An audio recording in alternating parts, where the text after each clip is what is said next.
The Shahid Rajeh port near Bandar Abbas, located in southern Iran, holds the title of being the country's largest commercial port. The port is responsible for 85% of the total loading and unloading carried out at Iranian ports. For years, this port has served as a huge source of economic revenue for the Iranian government. But on the 26th of April 2025, the Shahid Rajeh port was the site of a deeply horrifying catastrophe. If this sort of story sounds like your thing, then quickly hit subscribe so you don't miss the next story we have for you. Now, to really understand how bad this was for Iran, we need to go back a few steps. We've already mentioned that the port is Iran's largest commercial port, but just how big is that? Well, this port, pristinely situated on the northern shores of the strategic Strait of Hormuz, handles nearly 80 million tons of goods every year, which is 55% of all of Iran's trade. This wasn't just any port, it was a lifeline for trade, jobs, and the country's economy. Obviously, the port's main character role in Iran's international trade made it a focal point of geopolitical interest. And speaking of international, Iran was already tense. The country was in the middle of the third round of high-stakes nuclear negotiations with the United States in Oman, and as expected, security was on high alert to prevent against the attempted sabotage and assassination operations that had plagued past negotiation efforts. But no one could have possibly imagined that the biggest threat would come from in-house. Shahid Rajeh port was big, but with great volume comes great risk, especially when you add hazardous nuclear materials into the mix. For quite a while, experts had voiced concerns on how the hazardous materials at the port were being stored and handled, especially chemicals like the missile fuel ammonium perchlorate. But everything was going according to plan. The Iranian authorities were making money from the port's activities, and the economy was doing okay. There was no cause for alarm. Until there was, and by then, it was too late to fix things. It was noon on April 26, 2025, just another day at the port. Workers were going about their routines, either unloading cargo or handling logistics when it happened. Suddenly at 12:10 p.m. Iranian time, a fire broke out among the several containers at the Sina yard of the port. But this wasn't just any regular fire. Something ominous was in the thick smoke billowing from the flames. Something red. Everyone was looking from what they thought was a safe distance away, but it was clear they were in danger because that fire had some chemical substances in it, which only signaled that the worst was yet to come. 10 minutes later, by 12:20, the fire had intensified, leading to a massive explosion that reverberated across Bandar Abbas. 26 kilometers away, on the Keshem Island, the explosions were heard, and some 50 kilometers away at the port, people in Bandar Abbas could feel the vibrations from the blast. Panic followed. Terrified Iranians ran helter-skelter for cover as the flames leapt skyward. Cars were mangled, windows shattered, several buildings suffered damage, and at least one building completely collapsed, with debris flying all over the city. Some of the horror was captured on mobile cameras and quickly shared on the internet. The scenes were expected, but still horrifying. Loud screams, wailing sirens, disheveled people. It looked and felt like the end of the world. The flames blazed on long into Sunday night as firefighters battled to put them out. Helicopters tried to control the fire by pouring water on it from above. They weren't immediately successful, but by Monday, 2 days after the initial blast, their efforts had extinguished the fire. In response to the tragedy, emergency services, including the Iranian Red Crescent Society, dispatched rapid response teams to the scene.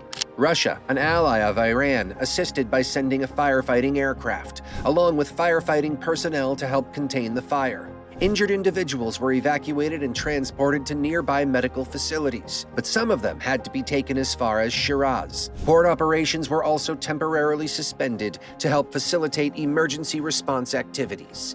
But when the fires had been put out and it was time to take stock of the damage, the figures were deeply dampening. At least 70 people had lost their lives in the explosion, with another 1,210 injured. About 138 of those injuries were very serious, and they had to be hospitalized. Schools and offices both in Bandar Abbas and the Keshem Island area were ordered closed on April 27th, as the thick billowing smoke continued to heighten pollution fears. Residents were advised to stay off the streets until further notice, and if it was absolutely necessary they leave their houses, they should do so with a protective mask.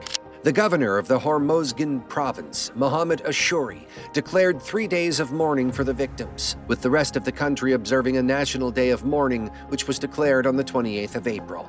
Lives had been lost, many more injured. So what came next was to find out why all of this had happened. What carelessness could have caused such scales of catastrophe at Iran's biggest port? While some conspiracy theorists were more than ready to blame Israel for Iran's misfortunes, especially after the events of May 2020, when Tel Aviv was accused of launching a major cyber attack on the same port, there just wasn't enough evidence to support that claim.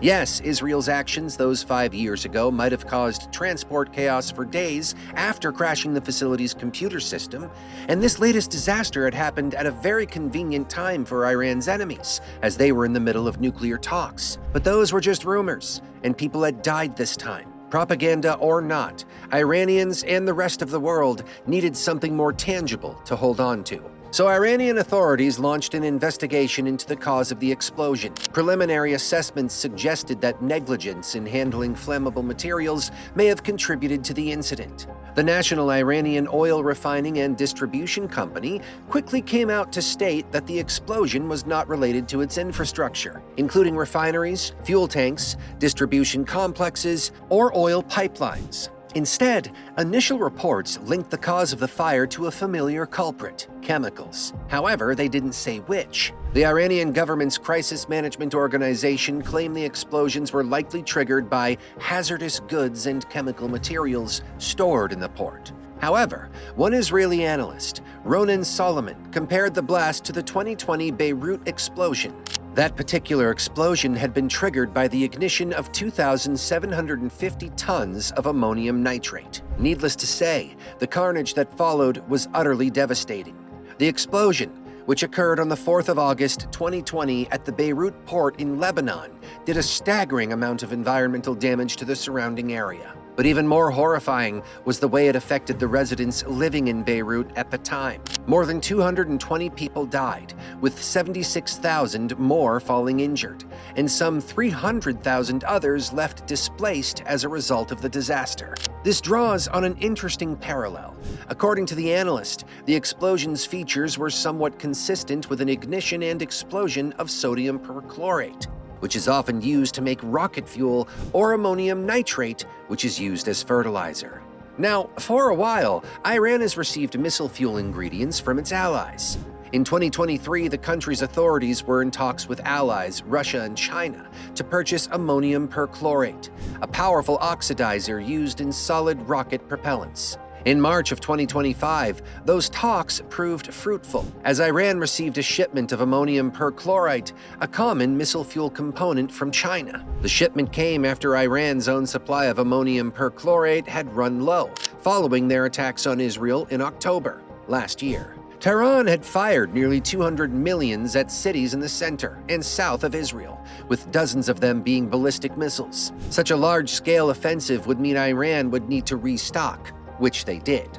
Less known news hinted that Iran had received an earlier shipment of ammonium perchlorate from China in February this year. The compound is specifically used to make solid rocket fuel, and the shipment, estimated to be more than 1,000 tons, arrived aboard a ship, the Golban. Another Chinese shipment also came in around early April aboard the MV Jairan. Obviously, these chemical shipments would have all been received at the port.